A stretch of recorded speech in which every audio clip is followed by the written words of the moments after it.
ഹിന്ദി സംസാര ഭാഷയിൽ നാം എപ്പോഴും ഉപയോഗിക്കേണ്ടി വരുന്ന ഏതാനും ചില പോർഷൻസുകളെക്കുറിച്ച് ഒരു സ്പെഷ്യൽ ടിപ്സ് എന്ന പേരിലാണ് നമ്മളിന്നിപ്പോൾ കുറച്ച് വീഡിയോ ചെയ്യുന്നത്. അപ്പോൾ ആദ്യമായി ഇന്ന് നമ്മൾ പഠിക്കുന്നത് അഗർ എന്നതാണ്.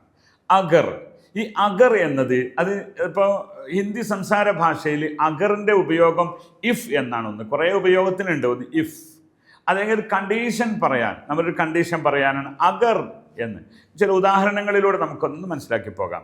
ഓക്കെ, ഉദാഹരണം പറയാം നമുക്ക്. അഗർ ആജ് ബാരിഷ് ഹേ തോ, അഗർ ആജ് ബാരിഷ് ഹേ തോ കൈസ ജായെംഗെ. കണ്ടോ, അഗർ എന്നാൽ, എന്നാൽ ഇന്ന് മഴ ഉണ്ടെങ്കിൽ എങ്ങനെ പോകും, അതാണ് അഗറിൻ്റെ ഉപയോഗം. ഓക്കെ, അഗർ, ഇവിടെ അഗർ പറയുമ്പോൾ ഒരു കാര്യം മനസ്സിലാക്കുക, രണ്ട് സെൻറ്റൻസ് വരും, കൂടെ തോ എന്നും വരും. ഓക്കെ, അഗർ ആജ് ബാരിഷ് ഹേ തോ കൈസ ജായെംഗെ, ഇങ്ങനെയാണ് പറയാൻ. ഓക്കെ, അത് നമ്മൾ എപ്പോഴും മനസ്സിലാക്കുക. ഒരു ഉദാഹരണം കൂടി പറയാം. അഗർ, അഗർ ആപ് ആയെംഗെ, അഗർ ആപ് ആയെംഗെ തോ മേ ബി ആവുക. കണ്ടങ്ങൾ, ആ രണ്ട് സെൻറ്റൻസ് നിങ്ങളൊന്ന് ശ്രദ്ധിച്ചു പോയാൽ മതി. അത് ഇംഗ്ലീഷിൽ ഇഫിന് അങ്ങനെ തന്നെയാണ്. ആ രണ്ട് സെൻറ്റൻസുകളെയും അടുക്കി വെച്ചാൽ മതി. ഒന്നുകൂടി പറയാം നമുക്ക്. അഗർ ആജ്, അഗർ ആപ് ആയെംഗെ തോ മേ ബി ആവുക, ഇതാണ് പറയുന്നത്, ഞാനും വരും തോ. ഓക്കെ ആണോ?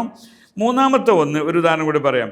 അഗർ തുമാരാ പാസ് പൈസ ഹേ തോ മുझे കോൾ കർന.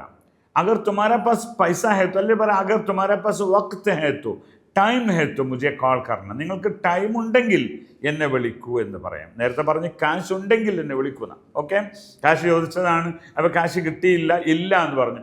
ഉണ്ടെങ്കിൽ എന്നെ വിളിക്കണം. അഗർ തുമാരാ പാസ് പൈസ ഹേ തോ മുझे കോൾ കർന ഹേ. കണ്ടോ, അവിടെ തോ എന്ന് പറഞ്ഞു. ഓക്കെ, അതുപോലെ തന്നെ അഗർ ഓ സച്ച് ബോൽത്താ ഹൈ തോ സബ് ടീക്ക് ഹോത്താ താ.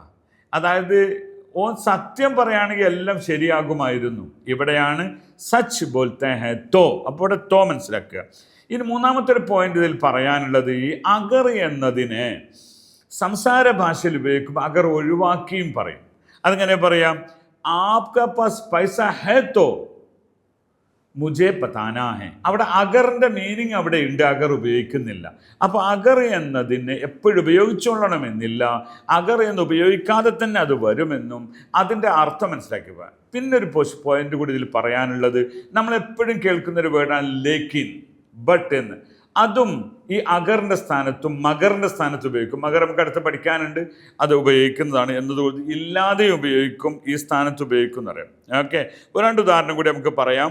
എന്താ പറയാം? അഗർ തു നഹീ ആതേ തോ മേ കൈസ ജായെംഗെ, അഗർ തും നഹീ ആത്തേ ഹേ തോ മേ കൈസ ജായെംഗെ. ഓക്കെ, അപ്പോൾ മനസ്സിലായോ? അഗറിൻ്റെ ഉദാഹരണം നിങ്ങൾ പഠിച്ചെങ്കിൽ, അഗറിൻ്റെ ഉപയോഗം പഠിച്ചെങ്കിൽ, അടുത്തൊരു ഭാഗം നമുക്ക് മഗറിനെ കുറിച്ച് മറക്കാതെ അടുത്ത എപ്പിസോഡ് കൂടി കാണുക.